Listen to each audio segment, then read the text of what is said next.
Et donc, ce qu'on a demandé à Pierre-Yves Longaretti, c'est de vous présenter des choses qui vont au-delà du changement climatique, qui sont en interaction avec le changement climatique. Donc évidemment, on va reparler de ces principes généraux que vous avez entendus hier, d'une manière ou d'une autre, mais on va se poser la question de comment ils sont en interaction, en interrelation, quelles sont toutes les complexités en fait des effets du changement climatique sur l'ensemble de l'environnement et puis aussi sur nous, sur les questions humaines et les questions, donc on a dit sociales et environnementales. Je pense que je vais laisser vous présenter vous-même comme ça. Je ne ferai pas de bêtises, je dirai pas de bêtises. Et donc, ça va être une présentation un peu longue puisqu'on l'a dit tout à l'heure, la personne qui devait présenter une partie sur ces grands changements au niveau local a le Covid, donc nous a pas rejoint. Donc, on remercie Pierre-Yves d'avoir accepté de. Je vais faire ce que je peux surtout. Voilà. Alors, j'ai été présenté comme astrophysicien. C'est vrai que c'est ma première vie de chercheur, et ça fait disons entre 10 et 15 ans que je fais essentiellement de la recherche sur des questions société-environnement, différents aspects de problématiques société-environnement. En ce moment, je suis plutôt sur des questions de risques systémiques globaux. Mais j'ai travaillé sur les changements d'usage des sols, j'ai travaillé sur les impacts des flux matériels et énergétiques de l'économie sur l'environnement, etc., différentes choses comme ça. J'ai aussi travaillé sur des projets à l'interface changement d'usage des sols et écosystèmes, sur le bassin grenoblois, etc., etc. Plusieurs projets qui ont un rapport avec les questions qu'on aborde ici ce matin. Donc, je ne vais pas raconter ce que Hélène Castebrunet devait vous raconter, ça sera autre chose, parce que déjà, je n'avais pas le temps de préparer quelque chose de complètement différent. Et du coup, ça sera plus rapide, cette question-là, dans la présentation elle-même. Et ça sera un balayage de problématiques sur lesquelles je serai relativement qualitatif, mais on pourra en discuter dans la suite. Dans un premier temps, je voudrais surtout parler des changements globaux et de leur lien avec le changement climatique. Alors, qu'est-ce que c'est que les changements globaux ? C'est des changements qu'on observe à l'échelle de la planète entière, et qui sont surtout manifestes et accélérés depuis les 50-60 dernières années. Des changements à l'échelle de la planète, il y en a depuis que la planète existe, ça fait 4,5 milliards d'années que la planète existe, mais les changements qui nous importent, c'est ceux, quand on parle de changements globaux, et en particulier du changement climatique, le changement climatique, c'est un élément des changements globaux, c'est des changements qui sont relativement récents à l'échelle planétaire et très très directement liés à l'activité humaine, tous. Alors, il y a deux grandes catégories de changements globaux. Il y a des changements plutôt environnementaux. Alors, l'archétype connu actuellement, c'est le changement climatique, mais on parle de plus en plus des problèmes de perte de biodiversité, de destruction des écosystèmes. On parle moins de changement d'usage des sols, mais c'est un changement majeur à l'échelle de la planète, et y compris ici. Qu'est-ce que c'est les changements d'usage des sols ici, par exemple ? C'est l'extension urbaine dans la vallée du Grésivaudan. Vous regardez la vallée du Grésivaudan. Alors, comment je suis orienté là ? Elle est par là. C'est-à-dire en direction de Chambéry. Vous prenez une photo il y a 30 ans, c'était beaucoup, beaucoup moins urbanisé. C'est un des problèmes de changement d'usage des sols qu'on a à l'échelle planétaire. Mais ce n'est pas le seul. Le problème majeur, c'est l'extension de l'agriculture. On a des problèmes de changement qui relèvent plutôt de changements sociaux. Je viens de parler d'urbanisation. On a deux grandes tendances, disons, sociales au sens large au niveau planétaire. La première, c'est l'explosion démographique depuis un siècle et demi. Au début du XXe siècle, on devait être quelque chose comme 1,5 milliard d'habitants, quelque chose comme ça sur la planète. Aujourd'hui, on est bientôt 8 milliards. Et le dernier milliard, on l'a gagné dans les 20 dernières années. C'est une évolution extrêmement rapide. Ça se ralentit, mais c'est des évolutions extrêmement rapides qui, évidemment, mettent des pressions énormes sur l'environnement. L'autre changement important qu'on peut mentionner, c'est celui que je viens de mentionner précisément ici, c'est l'urbanisation. On est en train de devenir au niveau global une espèce urbaine. La moitié de l'humanité vit dans les villes, à peu près. Et par ailleurs, l'essentiel en termes de nombre d'habitants de cette humanité dans les villes vit sur ou tout près des côtes. Ce qui pose des problèmes spécifiques par rapport au changement climatique du fait de la montée des eaux. Donc voilà, quelques exemples de changements globaux. Alors les causes de ces changements, je viens de le dire, sont humaines. Ah oui, non, c'est ça qui fait que ça marche. Excusez-moi, il faut mieux que je le garde à la main. Qu'est-ce que je dis là? Ah non, ça n'est pas passé. Voilà. Un élément très très important à garder en tête, c'est que tous ces changements sont en interrelation. Est-ce qu'il y a une horloge quelque part, que je ne perde pas le fil? Non, il n'y a pas d'horloge. Je donne un exemple ici, que par exemple les zones de croissance démographique forte, actuellement les zones d'explosion de la population, c'est principalement en certaines zones d'Afrique, certaines zones d'Asie du Sud-Est. En Afrique en tout cas, ce sont des zones où il y a un croisement de problématiques de croissance de la population, de pauvreté, de problèmes d'accès à l'eau, etc., etc. Sur tous ces changements globaux, pourquoi le changement climatique joue un rôle particulier? Ce n'est pas parce que c'est le premier dont on a parlé seulement, ce n'est pas seulement pour ça. C'est parce qu'il joue un rôle d'amplificateur sur tous les changements. C'est quelque chose qui amplifie, qui exacerbe les problèmes d'eau, qui exacerbe les problèmes de perte de biodiversité, etc., etc. Réciproquement, différents changements de ce type, en particulier les changements d'usage des sols, ont un rôle sur l'amplification du changement climatique. Donc les choses sont en interaction. C'est un point essentiel. Si vous luttez contre l'un, vous êtes plus ou moins obligé de vous occuper des autres aussi. Les causes immédiates des changements, c'est évidemment l'explosion démographique, mais avec des responsabilités extrêmement différentes. Les pays dont je parlais à forte natalité actuellement, ce ne sont pas, et de très très loin, les premiers responsables des difficultés. Mais le fait qu'on soit 8 milliards maintenant quasiment sur la planète fait que par nécessité, tout ce qu'on fait a un impact. C'est impossible de faire quelque chose pour, disons que ce soit en termes de développement humain ou simplement d'équité, ou de règlement ou d'atténuation des problèmes liés aux changements globaux dont je viens de parler. C'est impossible de le faire sans faire des compromis entre différents types de problèmes. On est trop nombreux. Le facteur essentiel qui a permis ça, c'est une bulle énergétique. En gros, cette explosion démographique n'est pas venue toute seule. Tous ces changements ne sont pas venus tout seuls. Ça bénéficie du fait que depuis les débuts de la révolution industrielle, on dispose d'une source d'énergie très très abondante, qui sont les énergies fossiles. Ça a commencé avec le charbon. Maintenant, la principale source d'énergie au niveau mondial, c'est le pétrole, environ 80%, 75-80% de l'utilisation énergétique au niveau mondial.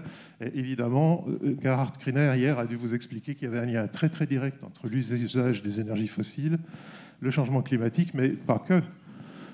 L'énergie a permis cette explosion démographique et l'ensemble des problématiques qui viennent avec. Alors pour vous donner une petite idée, alors on ne va pas regarder ça dans le détail, c'est impossible. Enfin, c'est impossible dans le temps qui m'est imparti. C'est pas impossible en soi. Il y a une publication qui est sortie il y a, je sais pas, 6-7 ans, qui a fait beaucoup de bruit, qui s'appelait en anglais The Great Acceleration, et en français, donc, La Grande Accélération, et qui résume tout ça. Du côté gauche, vous avez des tendances environnementales, du côté droit, vous avez des tendances socio-économiques, et on voit qu'en règle générale, il y a une accélération à partir des années 50. Pas toujours, il y en a qui sont déjà en forte croissance depuis un moment. Mais il y a tout un tas de tendances, dont certaines d'ailleurs qui n'existaient pas avant les années 60, simplement parce que la technique n'existait pas, qui se sont mises à fortement augmenter dans les années 60. C'est ça C'est ça, une illustration directe par les courbes. Alors, je ne sais pas si tout le monde parmi vous est familier avec la lecture de courbes. Ce qui est représenté ici, sur l'axe horizontal, c'est le temps. On va du milieu du XVIIIe siècle au début du XXIe siècle. Et une courbe, ça vous dit comment une quantité évolue. Là, c'est pas beaucoup, là, c'est beaucoup. Vous n'avez pas besoin de savoir autre chose.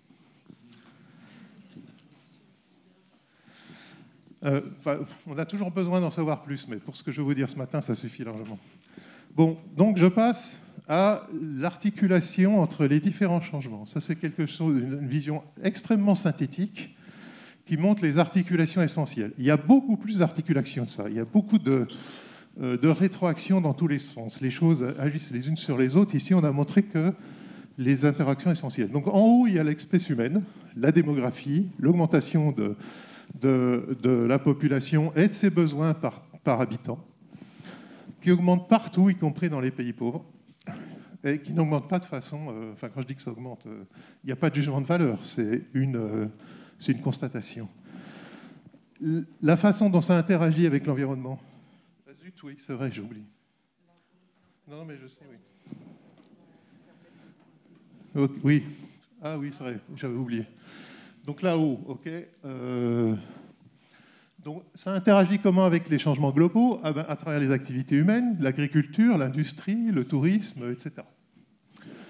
Vous avez ici un truc que j'ai mentionné, changement d'usage des sols. Ça recouvre quoi? Des questions de déforestation, d'agriculture, d'intensification de toute forme d'usage des sols et aussi d'artificialisation des sols, c'est-à-dire étalement urbain, pour faire simple. Ici, vous avez un truc dont je ne parlerai pas du tout, qui sont les questions de grands cycles biogéochimiques. Le cycle de l'eau, le cycle du carbone, qui a un lien très très direct et qui est la cause directe du changement climatique. Les questions de chimie de synthèse, c'est-à-dire de toutes les formes de pollution artificielle. On parle beaucoup des pesticides, on a beaucoup parlé d'un certain nombre de polluants comme, je ne sais pas, le bisphénol, le plastique qu'on voit partout, etc., etc. Le changement climatique, avec une interaction directe de l'agriculture sur le changement climatique, mais aussi une interaction directe, telle que je viens de le dire, du cycle du carbone sur le changement climatique. Et puis ici, vous avez les questions de biodiversité, avec d'un côté une problématique dont on parle un peu, mais pas forcément tant que ça, qui sont les espèces invasives. Les espèces invasives, tout le monde connaît ça ici, j'imagine un petit peu. Les chenilles processionnaires dans la région, c'est une espèce invasive. Il y a en termes de plantes, il y a quelque chose qu'on appelle l'arbre à papillons, qui se propage un peu partout et qui est une espèce invasive. Alors, elles ont plus ou moins d'effets, mais voilà, c'est une problématique importante parce que ça désorganise les écosystèmes. Et puis ici, vous avez toutes les questions de perte de biodiversité qui sont liées à la perte des habitats, essentiellement. La perte des habitats des espèces fait que, par conséquence immédiate, elles disparaissent. Ah oui, zut. Donc, je vous ai dit qu'il y a plein de rétroactions entre ces différents éléments. Les choses agissent les unes sur les autres. Alors, par exemple, on voit assez facilement le rôle, enfin assez facilement, dès qu'on regarde un petit peu le rôle de l'agriculture sur la perte de biodiversité. Dès que vous transformez n'importe quel type d'habitat sur Terre en agriculture, et en particulier en agriculture intensive, qui ne nourrit pas l'ensemble de la planète. Il ne faut pas oublier que l'agriculture vivrière, c'est au moins 3,5 milliards d'habitants, mais bon, l'agriculture intensive, c'est quand même un gros problème. En termes de destruction des habitats, ça a un impact direct sur la perte de biodiversité. Mais réciproquement, il y a un truc auquel on ne pense pas beaucoup, c'est que la perte de biodiversité a aussi un impact sur l'agriculture. Il y a deux phénomènes auxquels on peut penser. Un dont on a pas mal parlé récemment, qui est la perte des abeilles. Ça fait récemment, ça fait au moins une dizaine ou une quinzaine d'années qu'on en parle. Pendant très longtemps, on n'avait pas trop d'idées de quoi y retourner. Et en fait, c'est très très vraisemblablement un effet d'insecticides, en particulier des catégories d'insecticides qu'on appelle les néonicotinoïdes. Mais il n'y a pas que ça. L'agriculture intensive, en particulier à cause de ces intrants, soit en pesticides, soit en fertilisants, a un impact négatif sur la microflore et la microfaune des sols, qui, elles, participent à la productivité elle-même de l'agriculture. Donc le système a tendance à être légèrement autodestructeur. Le changement climatique a des impacts directs sur la santé humaine. Je vais en parler un peu plus tout à l'heure. OK. Donc je veux donner un petit focus, premier petit focus. Je vais faire deux focus, un sur les changements d'usage des sols, un sur la biodiversité, en essayant de montrer les liens avec le changement climatique à chaque fois. Alors, j'ai une espèce de représentation là pour vous dire en gros à quoi sont utilisés les sols au niveau mondial actuellement. Vous en avez un petit quart, c'est des cultures, des sols en culture. Un gros quart, c'est des sols en pâturage, essentiellement du pâturage extensif, c'est-à-dire les bêtes sont plus ou moins en liberté. Vous avez un gros tiers qui est de la forêt. Le reste, c'est quoi le reste? C'est les déserts, les montagnes, enfin des endroits où on ne peut rien faire. Et puis vous avez deux tout petits trucs là, mais qui sont relativement importants en termes de destruction, ce qu'on appelle les plantations, c'est-à-dire en fait de l'agroforesterie, par exemple de l'huile de palme, c'est-à-dire on détruit de la forêt primaire pour mettre à la place des palmiers à huile. C'est un exemple, c'est pas le seul. Et ça a un effet complètement destructeur sur les espèces qui vivent sur place. Une forêt de palmiers à huile, ça n'a pas beaucoup de fonction d'une forêt naturelle. En termes, l'utilité de la forêt, c'est pas simplement les bêtes qui vivent dedans. Ça joue un rôle de régulation du changement climatique, ça joue un rôle de régulation des régimes hydriques, etc., etc. Et puis vous avez un truc qui s'appelle en anglais built-up là-haut, qui sont les espaces artificialisés. L'artificialisation des sols, c'est-à-dire le fait d'étendre l'urbain et tout ce qui va avec, les routes, les réseaux, etc., etc., c'est un problème au niveau mondial. En France, par exemple, on perd quelque chose comme un département tous les 10 ans, ce qui est considérable, en artificialisant des sols. C'est un mécanisme, c'est un processus qui se ralentit, mais quand même, il reste extrêmement prégnant. Et en termes d'aménagement du territoire, c'est un des problèmes principaux auxquels il faut penser ici. Je vous ai donné l'exemple du Grésivaudan. Dans la région, il y a aussi l'exemple de la plaine de la Bièvre. Ça fait partie des questions dont les instances locales se préoccupent, en particulier l'établissement public de ce qu'on appelle un schéma de cohérence territoriale. Je ne sais pas si on vous en a déjà parlé, éventuellement on pourra en discuter un peu plus. C'est quelque chose qui s'occupe de l'aménagement du territoire à une échelle qui est plus vaste que la mécro et qui en gros regroupe, ça va de la Bièvre, le sud Grésivaudan, c'est-à-dire la région de Saint-Marcellin, le Voironnais, les distances jusqu'à côté Pontcharrat, ça va jusqu'au Trièves. Par contre, ça exclut la Matésine, ça exclut les deux massifs, Chartreuse et Vercors. Mais c'est pour des raisons historiques que c'est comme ça. En gros, cette zone que je viens de mentionner, c'est la zone du bassin d'emploi grenoblois au sens large, donc du bassin d'emploi de la métro au sens large. Et c'est quelque chose sur lequel il y a un plan d'action publique, en particulier sur les questions d'étalement urbain. Mais c'est un vrai enjeu. Alors le premier enjeu, c'est que l'étalement urbain se fait au détriment des zones agricoles. En règle générale, c'est au détriment des zones agricoles riches, parce qu'on ne met pas des villes n'importe où. C'est souvent au centre de plaines agricoles très riches. Donc c'est un enjeu de ce point de vue-là, au moins du point de vue environnemental. C'est un enjeu en termes de transport, en termes énergétique, en termes d'équipement, tout ce que vous voulez, mais du point de vue environnemental, c'est aussi cet enjeu-là. Ok, je continue. Donc le premier effet de l'agriculture, c'est la déforestation. Le milieu naturel qui n'existe quasiment plus, c'est soit des forêts, soit des steppes, des choses comme ça, mais c'est beaucoup des forêts. La France, à l'époque des Gaulois, donc la Gaule, c'était essentiellement de la forêt. Aujourd'hui, c'est essentiellement de la culture. Il y a un peu de déprise agricole, c'est-à-dire de recul de l'agriculture et donc de reprise de la forêt, mais essentiellement, on a considérablement déboisé la France. Donc, je vous ai donné deux exemples ici. Le déboisement aux États-Unis entre l'arrivée des premiers colons et le début du XXe siècle, 3 siècles, en gros 3 siècles. Et là, vous avez la même chose, mais en 20 ans en Asie du Sud-Est.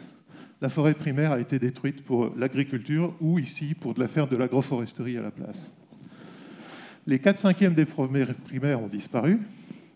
Elles disparaissent au rythme environ 5 à 10% tous les 10 ans. Alors pourquoi c'est un problème? Alors, les forêts jouent un rôle, je vous ai dit, les forêts jouent un rôle de régulation du climat. Les forêts ont un rôle de régulation des régimes de pluie par des mécanismes qu'on appelle l'évapotranspiration. Les arbres, c'est comme nous, ça transpire. C'est d'ailleurs pour ça qu'une forêt est fraîche en été, c'est parce que les arbres transpirent. La forêt amazonienne joue un rôle de régulation des pluies sur tout le continent sud-américain, mais elle a un rôle sur l'ensemble du climat planétaire. Par ailleurs, les forêts sont des puits de carbone. La forêt capture du CO2, réémet de l'oxygène, et le CO2 finit dans les sols. Par exemple, quand les feuilles tombent, elles se désagrègent, pas toutes seules. Il y a des tas de processus microbiologiques pour accélérer la dégradation des espèces mortes, que ce soit les végétaux ou les animaux, et tout ça fait que ça piège du carbone dans les sols. Alors, le changement climatique, donc les forêts jouent un rôle sur le climat, mais le climat joue un rôle sur les forêts. Ça peut être un amplificateur important de perte des forêts primaires par des mécanismes de choc thermique. Ce n'est pas arrivé très très souvent. Les forêts ne meurent pas du jour au lendemain quand elles entrent en choc thermique. Mais par exemple, on a déjà constaté dans des périodes de chaleur très intenses que des pans de forêts tropicales bloquaient la photosynthèse et du coup se mettent à émettre du CO2. Une forêt, un arbre ou les plantes, c'est le contraire de nous. Nous, on respire, on prend du CO2, de l'oxygène, on réémet du gaz carbonique. Les plantes font le contraire. Par la photosynthèse, elles prennent massivement du CO2 et réémettent de l'oxygène. Mais les plantes, ça respire aussi. Il n'y a pas besoin de poumons pour respirer. Les plantes, ça respire. Donc elles ont les deux fonctions. Une fonction de capture de CO2 et une fonction d'émission de CO2. Quand vous bloquez la photosynthèse par choc thermique, évidemment, la fonction d'émission de CO2 domine. Et les forêts peuvent finir par mourir de ça. Ce point-là, c'est celui que je viens d'expliquer. Alors, vraiment, je suis distrait ce matin. Un des effets principaux de l'agriculture, c'est l'érosion des sols au niveau mondial. Je vous ai montré là des cartes de dégradation des sols. Alors, vous pouvez constater que chez nous, les sols sont dégradés. En Europe, toute l'Europe, les sols sont dégradés. En Espagne, c'est assez catastrophique. Il y a un désert en Espagne. Ce n'est pas un désert naturel. Enfin, y a-t-il des déserts naturels? Je ne sais pas. L'Espagne était couverte de forêts jusqu'en gros à la Renaissance. Ces forêts ont été abattues pour faire des bateaux qui ont servi à la mise au pas et l'exploitation de l'Amérique du Sud. Et par contre-coup, l'Espagne s'est retrouvée à développer un petit désert. Alors, c'était pas des zones très très vivaces avant déjà, c'était des zones semi-arides. Mais en gros, le processus de désertification dont on se parle juste après, c'est ça. On enlève de la forêt, on érode les sols et on finit par désertifier. Donc, les sols sont à peu près, disons, environ 40 à 50% des sols sont dégradés ou très dégradés, les sols soumis à l'agriculture. Et les sols soumis à l'agriculture, c'est une vaste majorité des sols émergés. L'agriculture a conduit à la perte de sols agricoles. En gros, à peu près la même chose que ce qu'on a actuellement en culture sur le dernier millénaire. Et environ la moitié de ce qu'on a dégradé, c'est au cours du XXe siècle et au début du XXIe siècle. Excusez-moi. OK, donc il y a deux mécanismes d'érosion. Un mécanisme hydrique, un mécanisme éolien. L'eau, le vent. L'eau, vous avez d'immenses quantités de monoculture. L'eau tombe, elle ruisselle, ça finit par raviner, vous perdez du sol. L'éolien, c'est dans des régions plus sèches. Quand vous coupez vos cultures, le soleil à nu, le soleil frappe, ça se dessèche, le vent emporte. Ce qui vous est montré à droite, là, c'est une tempête de poussière en Chine. Des tempêtes comme ça, il y en a de nombreuses. Alors évidemment, les Chinois ne sont pas idiots, ils essaient de lutter contre, mais ils n'avaient simplement pas réalisé qu'une partie de leur sol était plus fragile que ce qu'ils pensaient. Et ils ont des tempêtes de poussière régulières. Certaines sont immenses. Elles vont il y en a plein qui descendent jusqu'en Corée. Ce n'est pas trop surprenant, la Corée est juste à côté, mais plus surprenant, il y en a qui traversent le Pacifique pour atteindre quand même un peu la côte californienne. C'est pour vous donner une idée de l'ampleur du phénomène. OK. Quand on perd 1 cm d'humus, la couche supérieure du sol, c'est l'humus. Ce n'est pas très épais. Ça fait 30 cm, mettons 1 mètre ou maximum 2 mètres dans les endroits particulièrement riches. L'humus, c'est la partie du sol qui a été enrichie par les mécanismes biologiques de dégradation des arbres, des animaux, dont je vous ai parlé tout à l'heure. Ça forme l'humus. Si vous enlevez l'humus et que vous essayez de planter quelque chose là-dessous, ça ne pousse pas. Vous avez besoin de l'humus pour que les choses poussent. Vous perdez 1 cm d'humus, vous perdez 2,5% de rendement agricole. Il y a des endroits où on a perdu 1 mètre de terre agricole. Alors les endroits où il y en a profond, on en a perdu pas mal. Ça, chez nous, il y en a, en France, la perte est moins forte, mais elle existe quand même. Donc je vous montre ici 2 cartes concernant l'Europe, une concernant l'érosion par l'eau, une concernant l'érosion par le vent. Dans les 2 cas, vous pouvez constater que l'Europe de l'Est, c'est quand même ce qui a été le plus frappé, mais néanmoins, pour l'érosion par l'eau, c'est modeste chez nous, pas si modeste que ça en Espagne, en général toute l'Europe du Sud, et en particulier la Turquie, évidemment, c'est des régions qui ont été très très frappées par ça. L'étape ultime de l'érosion des sols, c'est la désertification. Alors cette image-là, je l'ai prise parce que c'est une espèce de synthèse du processus. Quand on a tué l'essentiel de la couche d'humus, il ne reste plus rien et tout finit par disparaître. Alors il se trouve que là, la couche d'humus est très faible et la couche dessous, c'est essentiellement du sable, donc ça se voit de façon extrêmement frappante, ce processus. Ailleurs dans la nature, c'est quand même plus graduel que ça, mais ça vous illustre directement le processus. Vous tuez la couche d'humus, vous n'avez plus rien. En Syrie, par exemple, jusqu'au XVIIIe siècle, ils avaient une terre agricole assez riche. Et ils ont produit un processus de désertification. L'aspect actuel de la Syrie, c'est relativement récent, ça. 2 ans, ou 200 ans, ou 250 ans, ou 300 ans, quelque chose de cet ordre-là.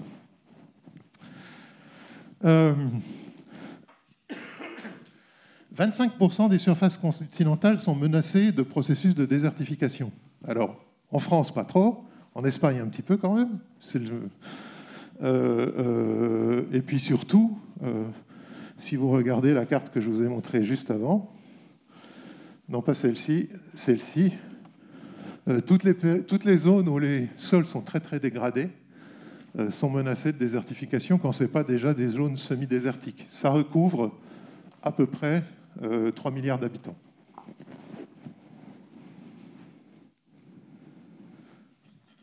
OK. Alors, le problème avec la désertification, c'est que c'est un phénomène en accélération.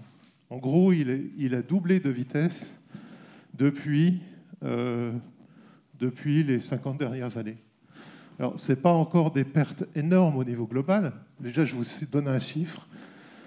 Allez, mettons 3000 km² pour faire simple, qu'il faut mettre en regard du chiffre précédent que je ne vous ai pas mentionné, qui est qu'actuellement, par exemple, on a 15 millions de km² en culture.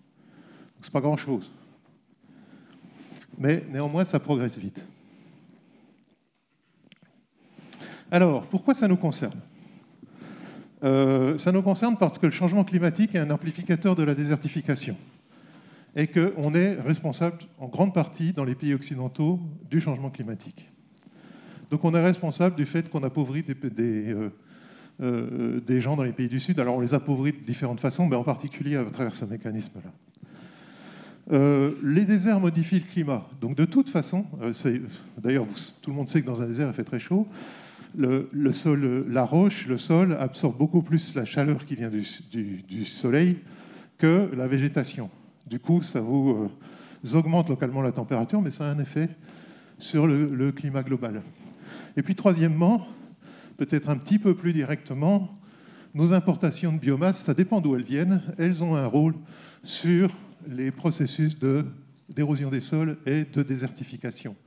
Quand on fait venir des tourteaux de soja d'Argentine ou du Brésil, à quoi ça sert les tourteaux de soja? Ça sert à nourrir le bétail à environ 20% de leur bol alimentaire dans l'élevage industriel. Pourquoi on leur donne des tourteaux de soja? Parce qu'avec ça, ils métabolisent plus qu'on leur donne d'autres. C'est-à-dire il y a moins de rejets, il y a moins de pertes.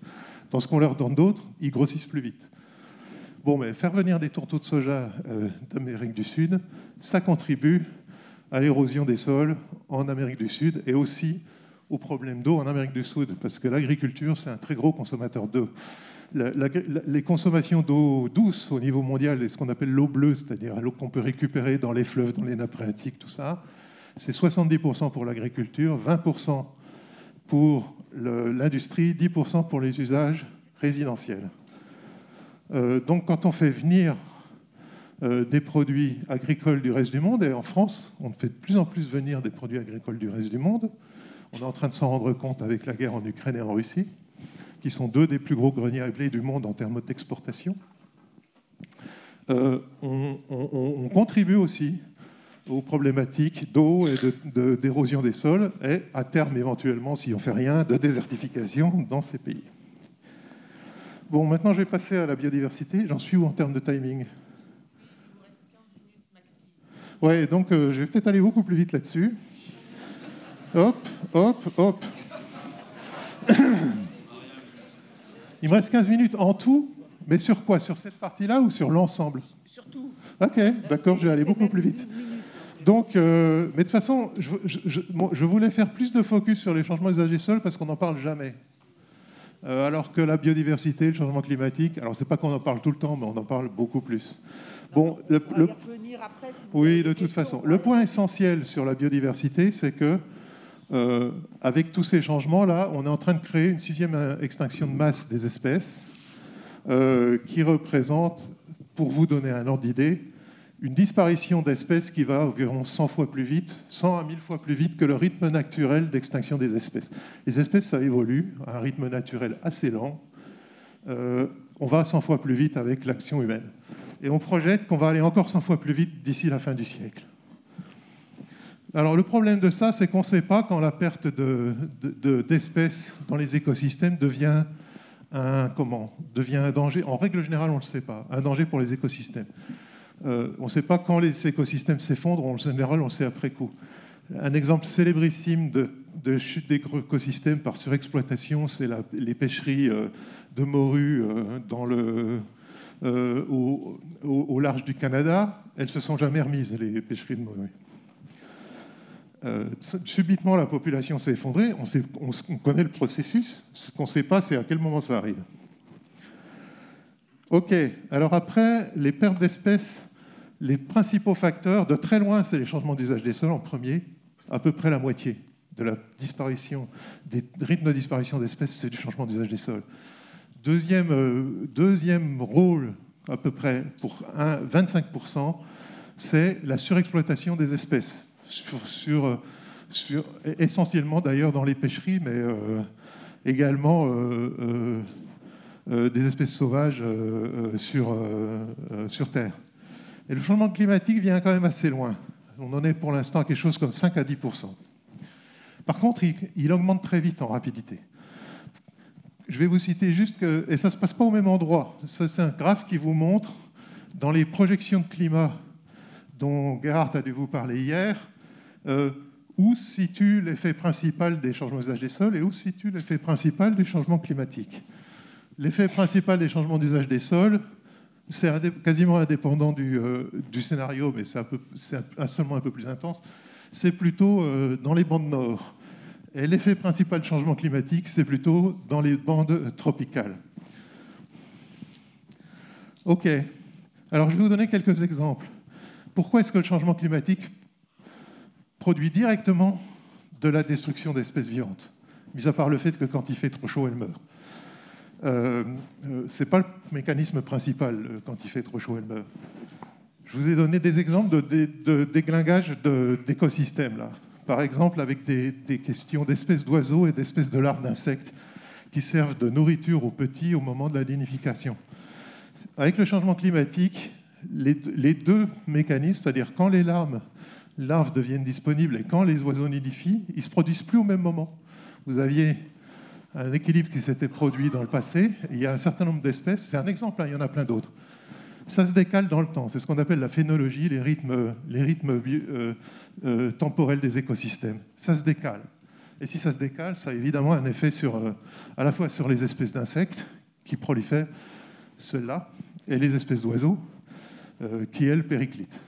Le principal facteur de périclitation des espèces d'oiseaux, c'est pas ça, hein, c'est les pesticides. Enfin, c'est pour vous donner un exemple du changement climatique. Il y a le même effet de décalage quand les espèces migrent. Le changement climatique, ici, ça va se traduire par le fait que le climat va devenir plus méditerranéen. Ça fait que les espèces du sud montent vers le nord. Elles ne se déplacent pas à la même vitesse. Déjà, les animaux, c'est évident, ça se déplace plus vite que les plantes. Et puis, je m'arrête là. J'avais d'autres exemples sur l'effet du changement climatique sur les variétés de mer, ou sur un truc qui nous a concerné ici, la perte de la forêt vosgienne, la perte de la forêt du Morvan, et on pourra en parler si ça vous intéresse. Bon, là, je passe à la deuxième partie, donc ça va être assez speed. C'est ce que devait faire Hélène, sauf que c'est pas ce qu'elle devait faire, parce que quand j'ai regardé ce qu'elle devait faire, je trouvais que c'était un peu loin du sujet, donc je fais autre chose. Qui correspond d'ailleurs aussi plus à mes cordes, pour tout vous dire. Ok, donc c'est quoi les effets du changement climatique ici? C'est juste pour vous les rappeler. Augmentation des températures, recul du manteau neigeux, excusez-moi. Du coup, ça contribue à l'augmentation de la sécheresse. Les deux contribuent à l'augmentation de la sécheresse estivale, probablement. Augmentation de la fréquence des événements extrêmes, donc canicule. En 2003, il y a eu une énorme canicule. Il y a quelques années, il y a de nouveau fait 40 à Grenoble pendant un certain temps. C'était insupportable pour les gens qui habitent à Grenoble. Et du haut de ma colline, je les plaignais très très sincèrement. Et je ne sais pas comment... Quand on n'a pas le choix, on le fait, mais c'est vraiment insupportable. On a aussi une possibilité d'augmentation de fréquence des pluies torrentielles. Alors ça concerne plutôt le sud en général. Sauf que cet été, vous vous souvenez qu'il y a eu des inondations majeures en Allemagne, Belgique, nord de la France. Ça peut arriver aussi ici. Alors, il n'y en a jamais eu aucun épisode encore comme celui qu'il y a eu dans la vallée de la Roya, dans les Alpes du Sud, près de Nice. Mais par contre, vous vous souvenez peut-être qu'il y a quelques années, il y a eu des pluies torrentielles qui ont énormément raviné les torrents qui descendaient de Beldon, du côté de Brignoud, dans ce coin-là, où ça avait quand même produit pas mal de dégâts. Et ça, c'était des dégâts de toute petite ampleur. Ça peut s'amplifier dans le futur. Donc, c'est quoi les impacts en milieu urbain de ce genre de choses? Ça amplifie la problématique des îlots de chaleur. Un îlot de chaleur, c'est quoi? C'est le fait qu'une ville, quand il fait chaud, il ne fait pas chaud partout pareil. Il y a des endroits qui sont plus chauds que d'autres. C'est lié à l'urbanisme, c'est lié à la conformation de la ville, à la façon dont les bâtiments sont faits, à la façon dont les sols sont recouverts, etc., etc. Vous avez une inhomogénéité de température dans une ville. Quand vous avez des périodes de chaleur moyenne qui augmentent ou des périodes de canicule plus fréquentes, ces problèmes d'îlots de chaleur sont exacerbés. Alors, les solutions les plus simples sont connues. Ça consiste à végétaliser la ville pour deux raisons. D'une part, ça permet que le sol couvert de végétaux soit ouvert et donc on ne se retrouve plus avec de l'asphalte qui absorbe de la chaleur comme un malade. Et puis par ailleurs, les arbres, je vous l'ai dit, contribuent à la fraîcheur. Autre catégorie de problèmes, des problèmes de santé publique. À Grenoble, on a d'énormes problèmes de ORL qui sont liés au fait... Pierre-Yves, oui, prenez le temps. Hein. Là, vous avez encore une petite quinzaine de minutes sur ce sujet-là. Et c'est important parce que c'est notre territoire. Mais je pense que ça me prendra quand même une quinzaine de minutes. Donc. Voilà, donc allez-y. Et si vous voulez, parce qu'on sent que c'est long... Ça, c'est de l'essoufflement, c'est parce que je suis fatigué. Ben oui, c'est pour ça. Mais du coup, Pierre-Yves, vous êtes tout seul sur la scène. Si vous voulez enlever votre masque. Ah oui, alors ça... c'est à vous de vous dire. Je n'ai pas osé le faire. En général, quand je fais cours, ce qui est quand même très fréquent, je demande si je peux enlever le masque. Parce que... Allez-y. La respiration, c'est pas terrible. Merci. Ok, donc deuxième problème, problème de santé publique. Donc ORL, c'est une zone à problème de... excusez-moi, Grenoble, c'est une zone de problème ORL pour deux raisons. En été, on a un effet de cuvette, de chaleur stagnante, ça ne circule plus. Ça augmente les problèmes de pollution liés à la circulation, aux émissions industrielles, etc. Vous avez dû remarquer, comme moi, que depuis une dizaine ou une quinzaine d'années, il y a de plus en plus d'alertes à des pics de pollution où on demande aux gens de rouler moins vite. Une des raisons pour lesquelles on est passé en zone 50 et 30, c'est aussi pour diminuer les émissions à l'intérieur de la ville. Ça s'est fait un peu partout dans la zone de la métro. Les problèmes ORL, c'est quelque chose qui résulte de cette interaction. Quand je veux dire l'exacerbation de problèmes ORL à Grenoble, c'est quelque chose qui, enfin Grenoble et sur l'ensemble du territoire de la métro, c'est quelque chose qui résulte de cette interaction entre chaleur et émissions de polluants.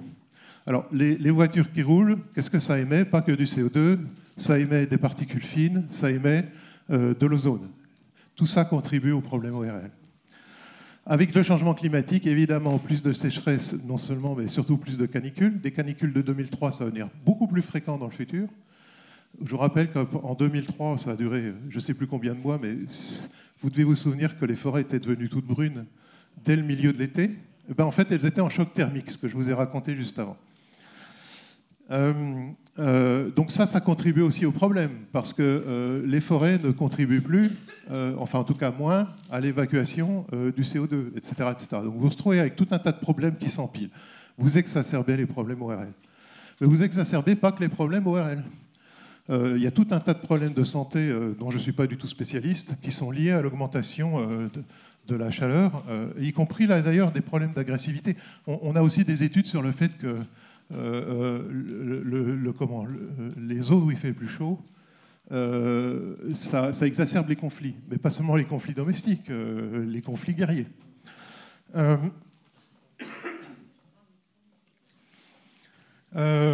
Pour vous donner un ordre d'idée aussi, je ne sais pas si Gerhardt l'a dit hier, les Alpes, et en général les zones de montagne, se réchauffent 2 fois plus vite que le reste de la planète. Donc en gros, ici, on a déjà 2 degrés, enfin, Grenoble, c'est en marge, hein, mais disons, dans l'ensemble des Alpes, on a déjà, c'est en marge, on est juste à la limite des Alpes, on entre, quoi. La porte des Alpes, c'est bien connu. Mais quand même, il y a un effet ici où l'augmentation de température moyenne est plus importante que sur le bord de la côte, c'est clair. Autre type de problématique dont on parle un petit peu avec le Covid, qui est l'augmentation des fréquences de maladies tropicales qui peuvent venir jusque chez nous. Parce que les vecteurs de ces maladies remontent avec le changement climatique. Un exemple bien connu, relativement bien connu, c'est celui de la dengue, qui est une maladie qui est transmise par le moustique tigre. Il n'y avait pas de moustique tigre il y a 15-20 ans sur le territoire français, il y en a maintenant, en particulier dans le sud de la France. Il n'y a pas beaucoup de cas de dengue, mais ça va s'amplifier ce genre de problème. Bon, etc.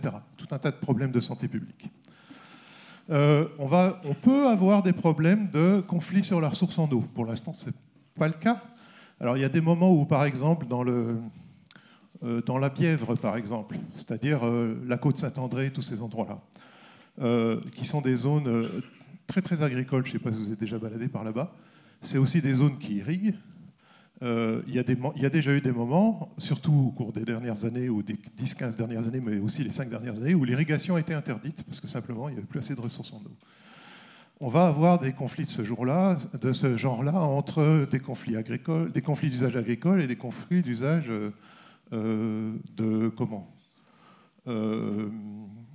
urbain, peut-être. Pour l'instant, on ne les a pas encore trop eus.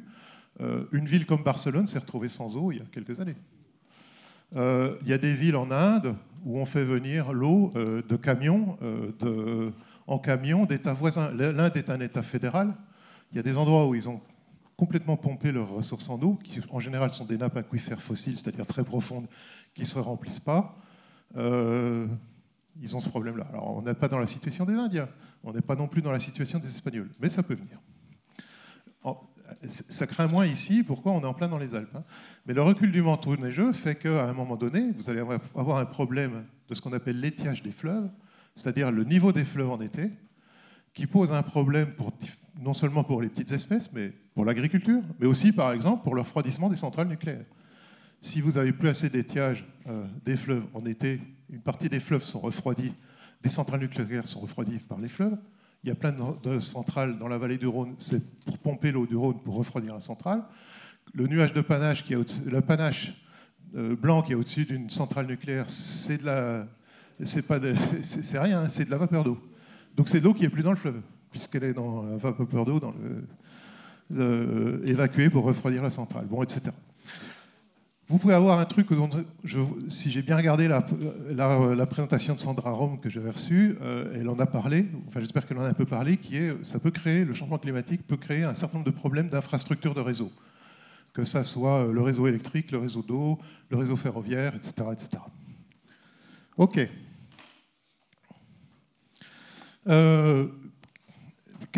Des choses qui concernent plus l'interaction usage des sols, biodiversité et changement climatique chez nous. Donc j'ai la même liste de trucs, là, puis je vous rajoute la sécheresse des sols agricoles. C'est un phénomène qu'on constate en France depuis une cinquantaine d'années. Les sols sèchent en France depuis une cinquantaine d'années. C'est dû à la fois au changement climatique et aux pratiques agricoles. C'est un phénomène conjoint. Alors, ça produit quoi, ce genre de problème? Je viens de vous parler des problèmes d'irrigation en été, j'en redire plus rien. Par contre, vous perdez aussi, et pas seulement à cause des pesticides, de la qualité de sol par perte de microfaune et microflore, qui sont les constituants des sols qui contribuent de façon importante à sa fertilité. On a une perte de rendement de céréales quand on augmente trop la température. Le 1er degré, ça se passe à peu près bien parce que l'augmentation de CO2 tend à augmenter le métabolisme des plantes, donc vous gagnez un petit peu de rendement. Et puis, au-delà de ça, vous en perdez. Vous perdez à peu près 10% de rendement par degré de réchauffement climatique supplémentaire. Par ailleurs, actuellement, le principal risque sur les rendements agricoles, ce n'est pas l'augmentation moyenne, c'est les événements extrêmes. On a eu en 2010 une canicule en Russie. Depuis un certain nombre d'années, la Russie est devenue le premier exportateur mondial de blé devant les États-Unis. Pendant des décennies, ça a été les États-Unis. Ils ont stoppé leurs exportations mondiales, c'était en 2010. Ils faisaient 40 à Moscou, je ne sais pas si vous avez mémoire de ce truc-là, et il y avait des feux de forêt partout, l'air à Moscou était irrespirable. La raison pour laquelle il y a des canicules de ce type-là, on peut en discuter, c'est un problème de physique de l'atmosphère, mais bon, c'est pas grave. En tout cas, le résultat des courses, c'est que quand ça tombe sur des régions agricoles riches, et ça peut tomber très bien en France, on perd une fraction de la récolte qui est considérable. On va avoir des pertes maraîchères associées à ce genre de choses. Les maraîchers doivent, comme tout le monde, irriguer un minimum en été. Il y a des maraîchers dans la métro. On peut avoir des pertes de rendement des prairies temporaires ou permanentes, et ça a à voir avec l'élevage, en particulier l'élevage de moyenne montagne, qui est quelque chose d'important dans le coin. Et puis, on peut se retrouver avec un problème dont on parle très très peu, qui a très bas bruit en France, mais qui est une réalité qui augmente très vite, qui sont des rivières à sec en été, sur des dizaines de kilomètres. Ces dernières années, plusieurs années de suite, il y a des rivières pas si petites que ça qui se sont retrouvées à sec sur des dizaines de kilomètres. Dans le Massif central, par exemple, l'Allier s'est retrouvé à sec sur une grosse partie de son cours. Et c'est de plus en plus fréquent, de plus en plus intense. Ça, c'est une image de la Drôme à sec. Alors la Drôme, ce n'est pas l'Isère, hein. Mais néanmoins, si vous voulez vous faire une image du changement climatique dans la région, eh bien, vous allez voir ce qui se passe dans le Diois. Dans 20 ans, ça sera à peu près pareil. Les problèmes d'eau qui sont dans le Diois peuvent très bien devenir les mêmes ici. Alors l'Isère ne va pas s'assécher, mais le Drac peut-être. Et le Drac, la ville de Grenoble, par exemple, c'est nappes phréatiques, c'est les nappes phréatiques du Drac et de la Romanche. L'assèchement du Drac aura forcément un effet sur la recharge de ces nappes phréatiques-là, si ça arrive. Point de vigilance. OK. Point suivant. Donc, juste, ça veut dire c'est votre alimentation en eau, ce qu'on est en train de dire. C'est-à-dire si on n'en est pas là. Je parle de problème à un terme assez mal. En fait, une chose à dire quand même.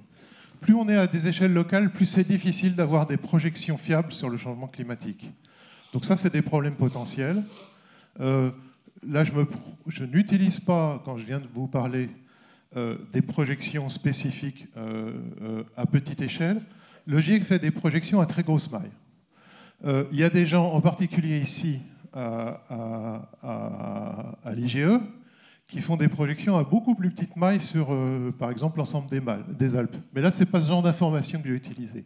J'ai simplement utilisé un heuristique très très simple qui est qu'on sait que le climat va devenir un climat similaire au climat de Roumois dans pas si longtemps que ça. Alors pas si longtemps, ça peut être 20 ans, 30 ans, mais bon, c'est quelque chose qui concerne quand même la génération actuelle. Et puis même si ça ne devient pas aussi aggravé, on va avoir cette tendance-là. OK.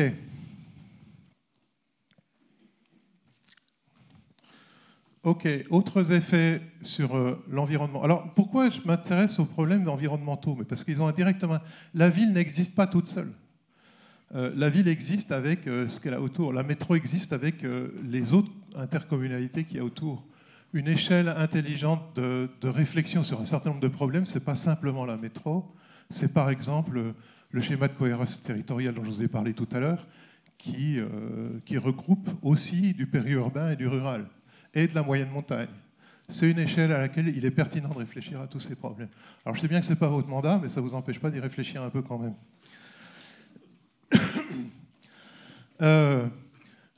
On a des risques de mortalité forestière accrue sous un effet combiné de différents facteurs, qui sont les canicules. Alors les canicules, c'est des événements extrêmes, ou la sécheresse qui augmente, ça c'est plutôt de la tendance de fond, ou des maladies. Et en général, ces problèmes de sécheresse augmentent la fragilité des arbres, en particulier par rapport aux maladies, et puis des ravageurs. Je vous parlais tout à l'heure de la forêt du Morvan et des Vosges. La mortalité qu'on a observée dans ces deux forêts ces dernières années, c'est un mélange de changement climatique et de ravageurs. Les ravageurs se développent en plus aussi en particulier du fait du changement climatique. Oui, c'est bon. Donc, ça augmente les risques d'incendie. La mortalité des arbres augmente ou diminue exactement le rôle de protection de la forêt par rapport aux éboulements sur les falaises de Chartreuse. Ça joue un rôle non négligeable de protection des éboulements. Il y a régulièrement des pierres qui tombent de Chartreuse. D'ailleurs, si vous vous baladez dans le Grésivaudan, mais en pied de Chartreuse, vous voyez des pierres partout. Et elles sont tombées de la montagne. Elles ne sont pas retrouvées là naturellement. Et il y a des habitations pas très loin. Moi, j'ai vu aussi à un endroit où je trouve que les communes ont pris des risques de fou en autorisant la construction de ces endroits-là. Vous avez des morceaux de pierre qui sont plus gros que des maisons, qui sont à 30 mètres des maisons. Bon, moi, j'aurais vu ça, j'aurais pris un petit peu plus de précautions par rapport à ça. Alors évidemment, un morceau de cette taille-là, il n'en tombe pas un tous les ans. Hein. Mais quand même, si vous le prenez sur votre maison, ça vous fait mal. Vous avez moins de régulation climatique. Quand la forêt meurt, il y a moins de régulation climatique. Qu'est-ce que j'ai noté d'autre? Vous pouvez avoir des usines, oui, effectivement, des conflits sur l'usage du bois. Alors, les années où les bois meurent, vous vous retrouvez avec plein de bois excédentaires, dont une bonne partie, d'ailleurs, on n'arrive pas à récupérer. Par ailleurs, une partie de ces bois qui sont dans des zones de pente sont irrécupérables de toute façon, simplement à cause des difficultés d'accès. Mais vous pouvez quand même vous retrouver avec des problèmes d'usage, de conflits sur l'usage du bois, en particulier sur l'usage du bois énergie, qui est un truc dont on parle beaucoup. Alors, un fait essentiel sur le bois énergie, c'est qu'une toute petite partie du problème de l'énergie. Une anecdote intéressante, c'est qu'au début du 19e siècle, quand on a commencé à exploiter le charbon, il y a tout un tas de gens qui se sont dit « mais c'est formidable, ça va sauver les forêts ». Parce qu'on va arrêter de déforester comme des malades pour faire du bois énergie, ou principalement du bois énergie, pas le bois d'œuf, on continue évidemment. Bon, évidemment, à l'époque, ils n'avaient pas pensé au changement climatique. Mais réciproquement, si on pense au changement climatique et qu'on se retourne vers le bois énergie, on fait revenir immédiatement le même problème, surtout qu'aujourd'hui, on est beaucoup, beaucoup plus nombreux qu'au début du 19e siècle. Et je vous ai déjà parlé des forêts en choc thermique, donc je passe à la suite. Alors ensuite, il y a des questions de justice climatique, et c'est une question qui se pose à plein d'échelles décisionnelles. Ça se pose au niveau de la commune, communauté de communes, régions, le pays, l'Europe, etc., le monde entier, si vous voulez. Alors, pour rester ici, un des axes majeurs dont on parle depuis longtemps et qui n'est toujours pas mis en œuvre, enfin très peu mis en œuvre, c'est l'isolation des bâtiments pour limiter non seulement les factures de chauffage, mais surtout l'utilisation de l'énergie. Plein de gens ne peuvent pas se le permettre. Donc vous avez besoin de mécanismes de compensation. Il faut réfléchir à des mécanismes de compensation. Il peut y avoir des mécanismes de compensation qui viennent soit des finances publiques, soit par exemple de la valorisation à discuter sur des marchés ou que sais-je, des certificats de rénovation énergétique. Donc vous abandonnez votre certificat, vous le vendez et ça peut vous financer une partie de votre rénovation. Le mécanisme dont je viens de parler a été envisagé par plusieurs personnes, mais pour autant que je sache, il a été mis en place nulle part. Quand vous faites un transfert de fiscalité, en particulier, tiens, ça s'est arrêté ou non? Oui. Non, ça marche. Ok, mais j'avais plus l'écho. 2 minutes. Bah ok. Ça va. 2 minutes, ça tiendra pas. Vous voulez continuer à parler de ça ou que je passe à la suite? Ok. On a des problèmes de transfert de fiscalité quand on fait de la fiscalité écologique. On a des problèmes évidemment de politique de transport, des problèmes d'aménagement de l'urbanisme. Et l'aménagement de l'urbanisme, c'est des choses qui prennent des dizaines d'années. Revenir en arrière sur la séparation domicile, travail, etc., c'est un très gros problème. Il y a au niveau du SCOT, schéma de cohérence territoriale de la ville de Grenoble, des actions dans cette direction, rapprocher les gens, les domiciles des gens de leur lieu de travail, mais ça ne va pas se faire très rapidement. Je mentionne qu'on a ici une régie autonome qui fonctionne au gaz et à un moment donné, il faudra se poser la question si c'est le bon modèle. Je vais juste mentionner ces points et on pourra en discuter. Quand on agit, je vous ai dit, tout est lié à tout. En particulier, quand on agit territorialement, il faut faire très attention à ne pas transférer ailleurs les problèmes. Exemple, on a des exemples bien connus avec la délocalisation. En fait, on délocalise la misère et la pollution ailleurs. Vous avez 2 photos là qui vous donnent des exemples catastrophiques de délocalisation de pollution.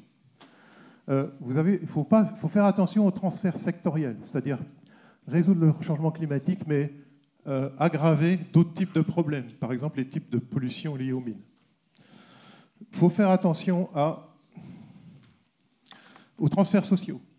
Je viens d'en parler un petit peu avec les questions de fiscalité, mais si on regarde la responsabilité du changement climatique, alors je vous ai dit c'est plutôt les pays du Nord que les pays du Sud. Néanmoins, partout dans le monde, c'est plutôt les riches que les pauvres.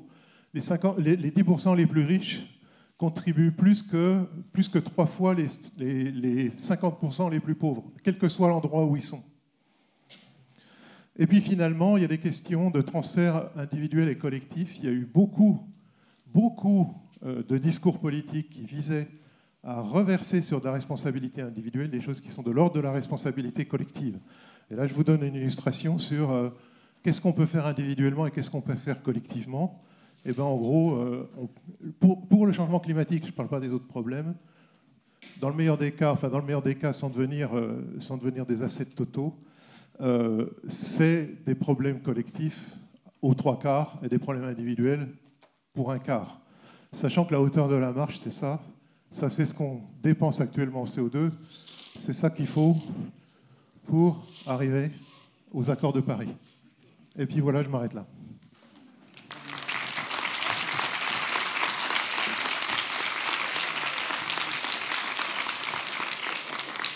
Bon, en tout cas, à l'applaudimètre, vous avez allumé, j'imagine, pas plus, bien plus qu'un sujet ou que 2 sujets. Ça faisait beaucoup de choses. Hein. Voilà, c'est un peu lourd. On va essayer. Alors, l'objectif de cette présentation, c'était de vous montrer les interactions. C'était de comprendre que tout était relié. Ça, vous avez compris ?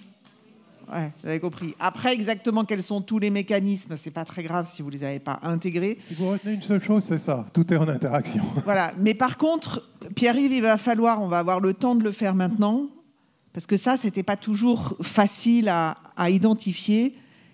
C'est bien voir comment les grands facteurs ou les grands effets du changement climatique ce sur quoi eux vont travailler risque d'avoir des conséquences, toutes celles que vous avez évoquées. Donc en fait, il faut que nous, on parte bien de cette question de on va agir et on doit faire quelque chose pour réduire les émissions de gaz à effet de serre, pour s'adapter, pour dire des choses qui vont justement lutter contre le réchauffement. Mais est-ce que tout ça ne va pas avoir des effets